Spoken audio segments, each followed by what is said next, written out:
గత 10 రోజుల నుంచి రాయలసీమ వ్యాప్తంగా న్యాయవాదులు ఆందోళన బాట పట్టారు. తాత్కాలిక హైకోర్టు బెంచ్ వద్దు, శాశ్వత హైకోర్టు బెంచ్ కావాలి అని చెప్పేసి నిరసనలు కొనసాగుతున్నటువంటి పరిస్థితి కర్నూలు బార్ అసోసియేషన్.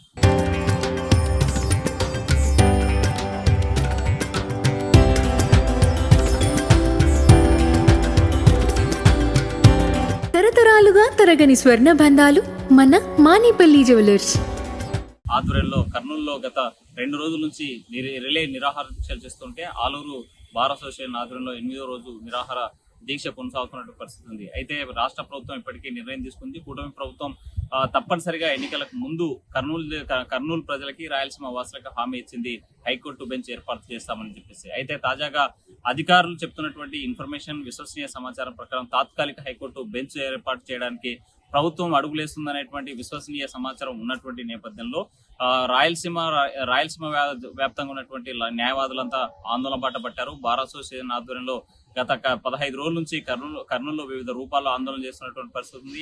ఆ బైక్ ర్యాలీలతో పాటు రిలే నిరాహార దీక్షలు, అదేవిధంగా రాష్ట్రోక కార్యక్రమాలు చేస్తున్నటువంటి పరిస్థితి ఉంది.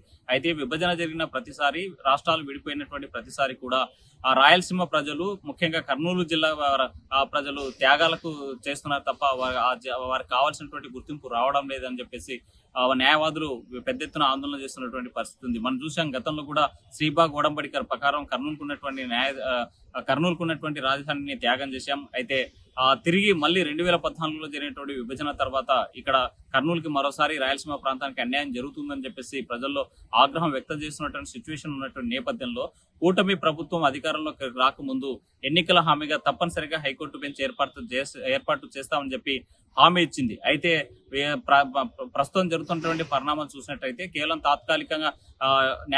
తాత్కాలిక హైకోర్టు బెంచ్ ఇస్తామనేటువంటి ఒక ప్రతిపాదనలు జరుగుతున్నాయనేటువంటి సమాచారం ఉన్నటువంటి నేపథ్యంలో న్యాయవాదులంతా ఆగ్రహం వ్యక్తం చేస్తున్నారు. రాయలసీమ వ్యాప్తంగా కూడా అన్ని బార్ అసోసియేషన్ ఆధ్వర్యంలో ఆందోళన చేస్తున్నటువంటి పరిస్థితి కూడా మనం చూస్తా ఉన్నాం.